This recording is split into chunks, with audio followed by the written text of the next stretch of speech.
نزا کے وقت تلقین کرنے کا طریقہ اور حکم۔ دارالافتاء اہل سنت دعوت اسلامی۔ تاریخ 5 10واں مہینہ 2022۔ Reference number HAR-5271۔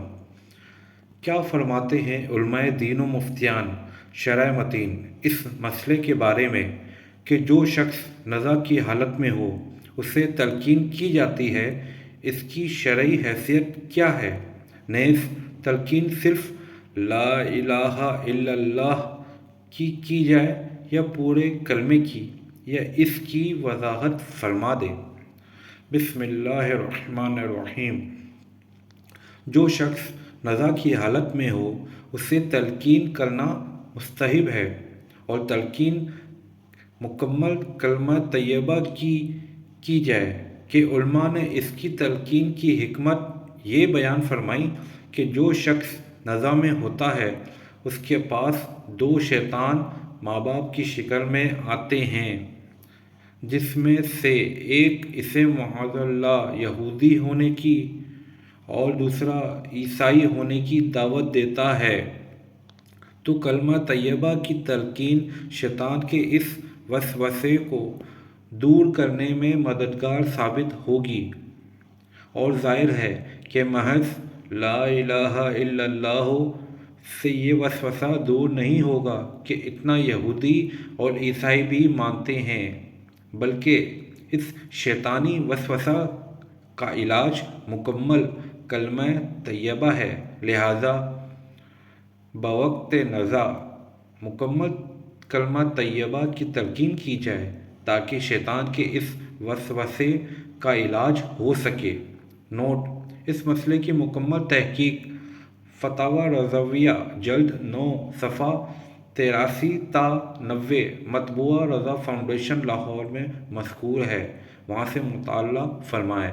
یہاں صرف چند جزیات ذکر کیے جاتے ہیں۔ چنانچہ متن تنویر ابصال شرح در مختار میں ہے، اور شہادتیں کا ذکر کر کے اسے تلقین کی جائے یہ مستحب ہے، اور کہا گیا کہ واجب ہے۔ شہادتیں کا اس لیے کہ ایک دوسرے کے بغیر مقبول نہیں۔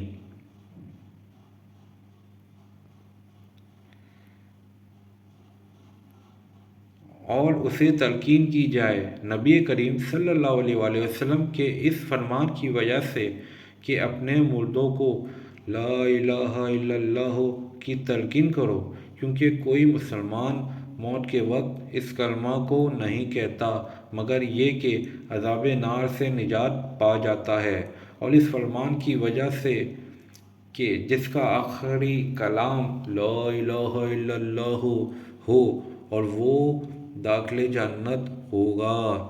اسی طرح برہان میں ہے، یعنی کامیاب ہونے والوں کے ساتھ جنت میں داخل ہوگا، ورنہ مسلمان اگرچہ فاسق ہو جنت میں داخل ہوگا، اگرچہ طویل عذاب کے بعد۔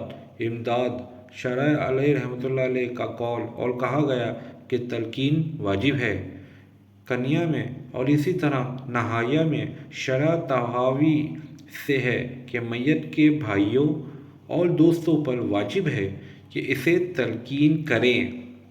نحل میں فرمایا، لیکن یہ بطول مجاز ہے، کیونکہ درایہ میں ہے کہ تلقین بالا جمع مستحب ہے۔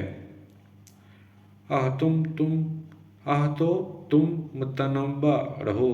ماتن کا قول شہادتیں کے ذکر کے ساتھ امداد الفتح میں ہے، اور میں نے حدیث صحیح کی اتباع میں شہادت کے ذکر پر اختصار کیا ہے، اور مستصفیٰ وغیرہ میں ہے، اور شہادتیں یعنی لا الہ الا اللہ محمد رسول اللہ صلی اللہ علیہ وسلم کی تلقین کی جائے۔ بحر رائق میں ہے ترجمہ، اور اسے شہادت کی تلقین کی جائے اس طرح کہ اس کے پاس لا الہ الا اللہ محمد رسول اللہ پڑھا جائے، اور اس سے پڑھنے کا مطالبہ نہ کیا جائے۔ یہ تلقین اس صحیح حدیث کی وجہ سے ہے کہ جس کا آخر کلام لا الہ الا اللہ ہو وہ داخل جنت ہوگا، اور اس میں تلقین کی ترغیب ہے، تو یہ حدیث استحباب کا فائدہ دے گی۔ سیدی اعلیٰ حضرت الشاہ امام احمد رضا خان علیہ رحمۃ اللہ علیہ فتاوی رضویہ شریف میں فرماتے ہیں، اللہ عز و جل خیر کے ساتھ شہادت پر موت نصیب کرے، آمین۔ وقت مرگ بھی پورا کلمہ طیبہ پڑھنا چاہیے۔ جو اسے منع کرتا ہے، مسلمان اس کے اغوا و اضلاع پر کان نہ رکھیں کہ وہ شیطان کی اعانت چاہتا ہے۔ امام ابن الحاج مکی قدس سر الملکی مدخل میں فرماتے ہیں کہ دم نزع دو شیطان آدمی کے دونوں پہلو پر آ کر بیٹھتے ہیں، ایک اس کے باپ کی شکل بن کر، دوسرا ماں کی۔ ایک کہتا ہے کہ وہ شخص یہودی ہو کر مرا تو یہودی ہو جا کہ یہود وہاں بڑے چین سے ہیں، دوسرا کہتا ہے وہ شخص نصرانی گیا تو نصرانی ہو جا کہ نصاری وہاں بڑے آرام سے ہیں۔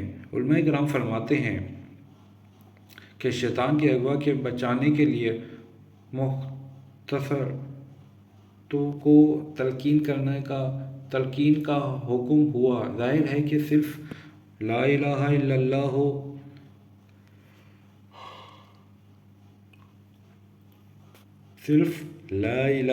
اللہ اس کے اغوا کا جواب نہیں۔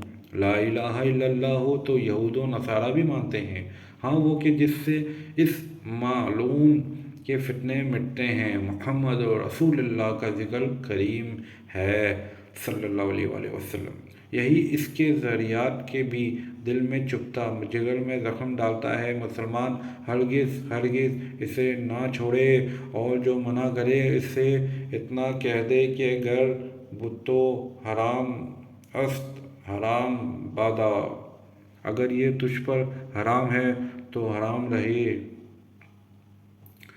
صلو علی الحبیب صلی اللہ تعالی علی محمد صلی اللہ علیہ وآلہ وسلم۔